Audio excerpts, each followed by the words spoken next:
মিডিয়াগুলা মাঝে মাঝে কী ধরনের যে খবর দেয় এটা বোঝা খুব দুষ্কর।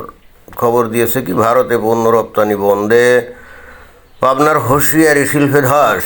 তো এটা কোন ধরনের কথা? ভারতে রপ্তানি হয় না বলে বাংলাদেশের হুঁশিয়ারি শিল্প একেবারে ভেঙে চুরে খান খান হয়ে যাবে, ধসে যাবে। মানে এটা কি বাংলাদেশ কি ভারতের উপরে নির্ভরশীল নাকি? কি অদ্ভুত কথাবার্তা, যেখানে বাংলাদেশের সরকার ভারতের সাথে অনেকটা যুদ্ধংদেহী ভাব।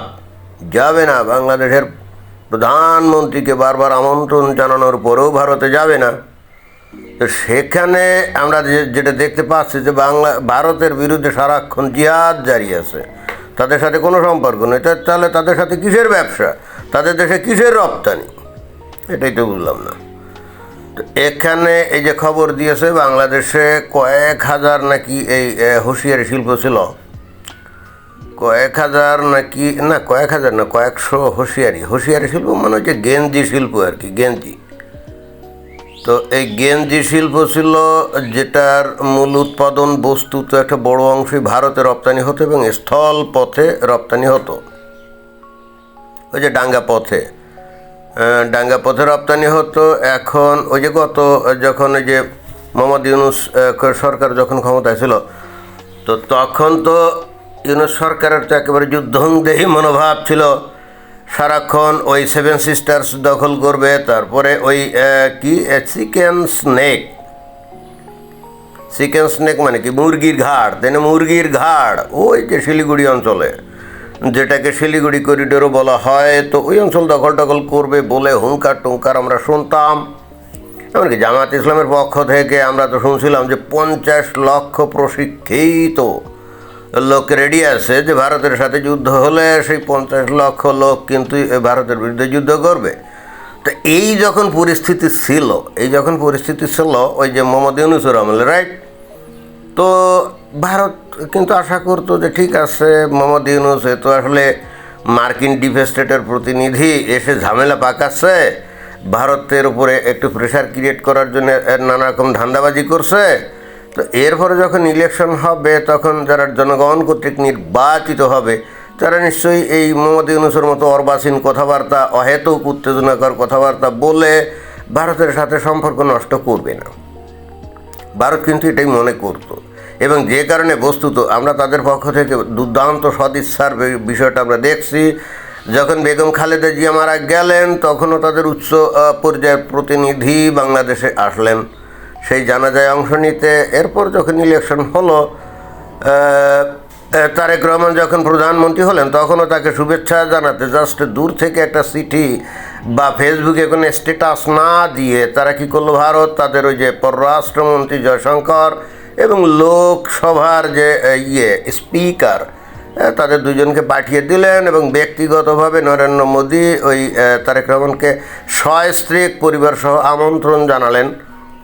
এটাই কিন্তু আমরা বাস্তবে দেখলাম যে এগুলোর কোনো পাত্তা ফুত্তাই দিল না আমাদের এই যে সরকার, অর্থাৎ ভারত যে সদিচ্ছার বিষয়টা প্রকাশ করতেছিল, বাংলাদেশ কিন্তু এগুলো পাত্তা দিল না। এবং তখনই আমরা বিস্মিত হলাম যে তাহলে মোহাম্মদ ইউনূস তাহলে অসুবিধা কী করছিল? সে যে সমস্ত নীতি গ্রহণ করে ভারতের বিরুদ্ধে জিহাদের ডাক দিয়েছিল প্রতিনিয়ত, নতুন জনগণ কর্তৃক নির্বাচিত সরকার সেই ধারাটাই তো বজায় রাখলো। যদিও অবশ্য তারেক রহমানের মুখ থেকে আমরা জিহাদের কথাটা তো শুনি না, বা বিএনপির লোকজনের কাছ থেকে জিহাদের কথাটা তো শুনি না, বাট টেকনিকটা একই, অর্থাৎ অপ্রকাশ্য ভারতের সঙ্গে সর্বরকম অসহযোগিতা। এবং ইন্টারেস্টিং ব্যাপার হলো যেটা আমি প্রায় বলি, এটা কিন্তু আমাকে খুবই বিস্মিত করেছে, যেটা কিন্তু আমি আসলে জানতামই না, যে বাংলাদেশের সেনাবাহিনী থেকে যারা অবসরপ্রাপ্ত তাদের একটা ক্লাব আছে, রাওয়া ক্লাব। তো এই রাওয়া ক্লাবের যারা সদস্য, তারা তো সবই অবসরপ্রাপ্ত সেনা কর্মকর্তা। তারা কিন্তু ভয়ঙ্কর রকমভাবে ভারতের বিদ্বেষী এবং ভারত বিরোধী, হিন্দু বিরোধী এবং ভারতের বিরুদ্ধে সারাক্ষণ তারা কিন্তু একটা যুদ্ধংদেহী মনোভাব নিয়ে আসে। এবং ইন্টারেস্টিং ব্যাপার হলো, বাংলাদেশের সেনাবাহিনীর সক্ষমতা সম্পর্কে তাদের জানা আছে, যেহেতু তারা সেনাবাহিনীতে চাকরি করতো। এত সব জানা থাকার পরেও কিন্তু তারা মানে ভয়ঙ্কর রকমভাবে ভারত বিদ্বেষী, ভারতের বিরুদ্ধে জিহাদ করবে। তার মানে এরা আসলে বাস্তবতা বিবর্জিত আসলে লুনাটিক। সেটা হলো যে তারা আসলে ধর্মীয়ভাবে আসলে চিন্তা করে বা বাস্তবিক ভিত্তিতে চিন্তা করে না। এবং ভারতের বিরুদ্ধে যুদ্ধ করার জন্য তারা কিন্তু প্রতিনিয়ত এই যে বর্তমানে যে সরকার আছে তাকে কিন্তু বলছে যে এই সরকারের উচিত পাকিস্তান এবং তুরস্ক আর ওই যে চায়নার সাথে একটা অক্ষ তৈরি করা, যাতে করে ভারতের উপরে প্রেশার ক্রিয়েট করা যায় এবং যে কোনো যুদ্ধ যদি লাগে তাহলে এই চায়না এগিয়ে আসবে, পাকিস্তান এগিয়ে আসবে, তুরস্ক এগিয়ে আসবে। হ্যাঁ, এই ধরনের বুদ্ধি পরামর্শ তারা কিন্তু দিচ্ছে, এ ধরনের বুদ্ধি পরামর্শ তারা দিচ্ছে। এবং আমরা বিষয়ের সাথে লক্ষ্য করছি যে কেন জানি এই সরকার ঠিক ওই নীতিটাই গ্রহণ করছে। তো চায়না, তারপরে পাকিস্তান এবং তুরস্কের সাথে একটা অক্ষ তৈরি করে তারা ভারতের উপর প্রচণ্ড রকম প্রেশার ক্রিয়েট করছে। এটা তো খুবই অদ্ভুত ব্যাপার। এখানে যদি তারা ইসলামিক একটা অক্ষ তৈরি করতো তাহলেও না আমি বুঝতাম যে ঠিক আছে, বাংলাদেশের লোকজনের স্বপ্ন আছে গাজওয়াতুল হিন্দ করে ভারত দখল করে তাদের যে সুন্দরী সুন্দরী নারীগুলোকে গনিমতের মাল হিসেবে ভাগ করবে, শোকে আমি মেনে নিতাম। বাট এর মধ্যে চীন কেন? মানে চীন তো নাস্তিক দেশ এবং তারা নাকি প্রচণ্ড মুসলিম বিদ্বেষী। তাদের দেশেই তো মুসলমানদেরকে মেরে কেটে একেবারে সাইজ করে দিচ্ছে এবং তারপরে একটা পরিবার যারা নাকি ওই আল্লাহ বিল্লাহ করে, নামাজ রোজা করে, তাদের ধরে নিয়ে কনসেন্ট্রেশন ক্যাম্পে নিয়ে তাদের মাথা থেকে ইসলামের ভূত দূর করার জন্যে তারা কিন্তু চেষ্টা চালিয়ে যাচ্ছে। তো তাদের সাথে বাংলাদেশের এত সখ্যতা, এটা মানে রহস্যটা আমি বললাম না। তো যাই হোক, কাহিনীটা এই কারণে বললাম, মানে প্রেক্ষাপট এই কারণে বলতে হলো যে এই যখন অবস্থা, বাংলাদেশ যখন একেবারে সচেতনভাবে এবং উদ্দেশ্য প্রণোদিতভাবে ভারতের বিরুদ্ধে এই ধরনের নানা রকম কর্মকাণ্ড প্রচারণায় অংশ নিচ্ছে, তখন অবশ্যই এটা আশা করা যায় না যে ভারত বাংলাদেশকে সর্বত রকম সাহায্য সহযোগিতা করবে। যদিও আবার দেখি মানে এই ক্ষেত্রে অনেকটা মনে হয় যে ভারতকে নির্লজ্জ বেহায়া নাকি, যেখানে বাংলাদেশ এইগুলো করে যাচ্ছে তার মধ্যেও দেখি যে বাংলাদেশ আবার বলছে আমাদেরকে ডিজেল দাও, আমাদেরকে কাঁচামরিচ দাও, আমাদেরকে পেঁয়াজ দাও, আমাদেরকে চাউল দাও। ভারত যে বিষয়গুলো পাঠিয়ে দিচ্ছে। এখন অনেকে বলবে ভারত সরকার তো পাঠায় না, ভারতের ব্যবসায়ীরা লাভের উদ্দেশ্যে পাঠায়, তাই না? লাভের উদ্দেশ্যে পাঠায় চোখে। কিন্তু ভারতের যদি একটা নীতি থাকতো যে না এই মোমেন্টে বা ভারত থেকে কোনো রপ্তানি বাংলাদেশে যাবে না, তাহলে তো ভারতের ব্যবসায়ীরা এটা করতে পারতো না। তো এইখানে ভারত মনে হয় যে ওই ফর্মুলা নিয়েছে যে মেরেছিস কলসি কানা, তাই বলে কি প্রেম দেব না। কিন্তু ইন্টারেস্টিং ব্যাপার হলো যে সাপুড়েরা তাদের সাপদেরকে ভালোবাসে। সাপুড়েরা সাপদেরকে ভালোবাসে, তাই বলে কি, এবং কত যত্ন খাতির করে, তাই না, খাওয়ায় টয়। তাই বলে আমরা তো জানি যে এই সাপুড়েদের কেউ ছাড়ে না, কি কালো সাপ সুযোগ পাইলে কিন্তু সবল মারে, এবং অনেক সাপুড়ে কিন্তু সাপের কামড়েই মারা যায়, তাই না? তো প্রেক্ষাপটটা এই কারণে বলতে হলো যে এর মধ্যে এই তেল দেয়, পেট্রোল দেয়, মানে ডিজেল দেয়, কাঁচামরিচ টরিচ দেয়, কিন্তু ওই অন্তর্বর্তীকালীন সরকারের আমলে, মানে মোহাম্মদ ইউনূসের আমলে কথা নাই বার্তা নেই, হুটহাট করে দেখলাম যে ভারত কিছু পদক্ষেপ নিয়েছিল যে স্থল পথ দিয়ে বাংলাদেশের কোনো পণ্য ভারতে যাইতে পারবে না, জলপথ দিয়ে যাবে, এটাই। এবং আর একটা জিনিস বন্ধ করছিল, সেটা কি, এই বাংলাদেশের যে গার্মেন্টস পণ্য এটা নাকি ভারতের বিভিন্ন বন্দর ব্যবহার করতো, কলকাতা বন্দর ব্যবহার করতো এবং আরও অন্যান্য বিমানবন্দর টন্দর ব্যবহার করতো, করে নাকি ওই বিদেশ রপ্তানি করতো। এগুলো কিন্তু আমরা জানতাম না, এবং এতে করে প্রায় 5,000 কোটি টাকা বাংলাদেশের লস হয়েছে, ওইটা বন্ধ করে দিয়েছে। আবার শেখ হাসিনা যখন ক্ষমতায় ছিল বড় বড় গলায় কথা বলতো যে ভারতকে যা দিয়েছে ভারত সেটা চিরকাল মনে রাখবে। কি ভারতকে দিয়েছে এটা কিন্তু অদ্যবধি আমরা জানি না, ওই ইউনূস সাহেবের সময় আমরা শুনি নাই, এবং এই সরকার যখন আসছে তারাও কিন্তু বলছে না। তাহলে এই এবং বেসিক্যালি আসলে শেখ হাসিনা নিজেও তো ভয়ঙ্কর রকমভাবে ভিতরে ভিতরে ভারতের প্রতি, হিন্দুদের প্রতি মানে ছিল, তার একটা প্রচণ্ড ঘৃণা ছিল। এই জন্যেই সে ভারতের কে যা দিয়েছি মনে রাখবে, মানে এটা বালকিলো টাইপের মন্তব্য ছিল। এইগুলো বলছে বলেই তো বাংলাদেশের লোকজন তার বিরুদ্ধে ক্ষেপছিল। মানে নিজে ভারতের প্রচণ্ড বিরোধী থাকা সত্ত্বেও বাংলাদেশের মানুষের 5 অনেকটা বুঝতে পারে নাই, এরা যে প্রচণ্ড ভারত বিরোধী, হিন্দু বিরোধী, এই জিনিসটা সে বোঝে নাই। তো এখন যদি বলে যে ভারতকে যা দিয়েছি ভারত চিরকাল মনে রাখবে, তাহলে বাংলাদেশের মানুষ তার প্রতি ক্ষিপ্ত হবে না? সেটাই হয়েছে। এবং এখানেই যদিও অনেকে বলে যে অত্যন্ত বুদ্ধিমতী প্রজ্ঞাবান এক্সপেরিয়েন্সড রাজনীতিবিদ, বাংলাদেশের নারী নক্ষত্র উনি বোঝেন, এটাই বলা হয়। বাট আমার কাছে মনে হয় যে এই স্টেটমেন্টটা ছিল তার জীবনে কেরিয়ারে সবচেয়ে ভয়ঙ্কর খারাপ একটা স্টেটমেন্ট। এবং তার যে পতন, এই পতনের একটা অন্যতম কারণ কিন্তু এই স্টেটমেন্ট। বাস্তবে তেমন কিছু না দিলেও বিপরীতে ভারত থেকে অনেক সুবিধা সুযোগ নিয়ে মানে বাংলাদেশের মানুষদেরকে, আমি জানি না, বাংলাদেশের মানুষকে তো এটাই বলতো যে আমরা ভারত থেকে অনেক সুযোগ সুবিধা নিয়েছি, তাই না? তাহলে মানুষজন আরও খুশি হতো এবং এটাতেই তো খুশি হওয়ার কথা। সেটা না বলে ভারতকে যা দিয়েছি, ভারতকে তুমি কি দিয়েছো? ভারতকে তুমি দিয়েছো, তুমি বাংলাদেশে কি জঙ্গিদের আস্তানা তুমি রাখো নাই, তারপরে সেভেন সিস্টার্স অঞ্চলের যে বিদ্রোহী গোষ্ঠী আছে তাদের আস্তানা তুমি রাখো নাই। তো এইগুলো তো ভারতকে সুবিধা, হ্যাঁ এটা তো ওয়ান কাইন্ড অফ ভারতকে একটু সুবিধা দেওয়া, ঠিক আছে, কিন্তু অ্যাট দ্য সেম টাইম এটা তো বাংলাদেশের জন্য বিপত্তিকর ছিল, তাই না? এরকমভাবে জঙ্গি সন্ত্রাসী বিচ্ছিন্নতাবাদীদেরকে আশ্রয় দিয়ে আজকে পাকিস্তানের কি অবস্থা? ও যে সেই পাকিস্তানে সেই 1970 দশকে যখন সোভিয়েত ইউনিয়ন আফগানিস্তানে ঢুকলো, লাখে লাখে আফগান তখন পাকিস্তানে ঢুকলো, তো তখন পাকিস্তান সরকার কী করেছিল? আমেরিকা এবং সৌদি আরবের মদতে তাদের ট্রেনিং অস্ত্রপাতি এগুলো দিয়ে তাদেরকে ভয়ঙ্কর যোদ্ধা বানিয়েছিল, কি বানায় নাই?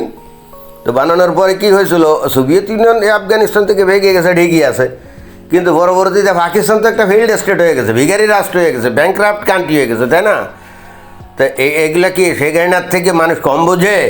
বাংলাদেশ যদি ওই সমস্ত বিচ্ছিন্নতাবাদী জঙ্গি এদেরকে আশ্রয় দিত, তো আজকে তো বাংলাদেশ হয়ে যেত ওই তালেবানের সাথে, ওই আফগানিস্তানের সাথে খারাপ দেশ। এটাই তো, খালি ভারতের সুবিধা দিয়েছো, বাট তোমার যে কী ধরনের সুবিধা আছে সেটা তুমি দেখো না। আর ভারতের পাশে বাংলাদেশের মতো এই সুনুপুটির একটা দেশ যদি ভারতের বিরুদ্ধে এই ধরনের কর্মকাণ্ড করতো, বিদ্রোহীদের ঘাড়িয়ে দিত, মানে সেভেন সিস্টার্সের, তারপরে জঙ্গিদের ঘাড়ি মারিয়ে দিত, ভারত কি বসে বসে আঙ্গুল চুষত? তারা তাদের মিসাইল ব্যবহার করে সমস্ত ঘাঁটি উড়া দিত না? পাকিস্তানের পারমাণবিক বোমা থাকা সত্ত্বেও তারা কিন্তু অপারেশন সিন্দুর করে ওই লস্করি বা জঙ্গিদের ঘাঁটিতে আক্রমণ করতে 1 সেকেন্ড দেরি করে নাই। আর সেখানে বাংলাদেশে এটা করতো না, তাই না? মানে উদ্ভট কথা।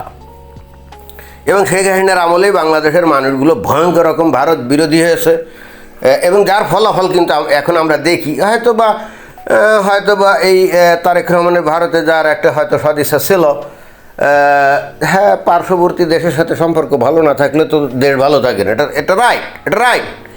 তারা হয়তো এই ধরনের ছিল, কিন্তু আমরা দেখলাম যে তখনই এই বাংলাদেশে এই পাকিস্তানপন্থী স্বাধীনতা বিরোধী গোষ্ঠীগুলো ভয়ঙ্কর রকম হুঁশিয়ারি দেওয়া শুরু করলো এই তারেক রহমানের এগেনস্টে, যে ভারত ভ্রমণ করা যাবে না, ভারতের সাথে কোনো সম্পর্ক নাই।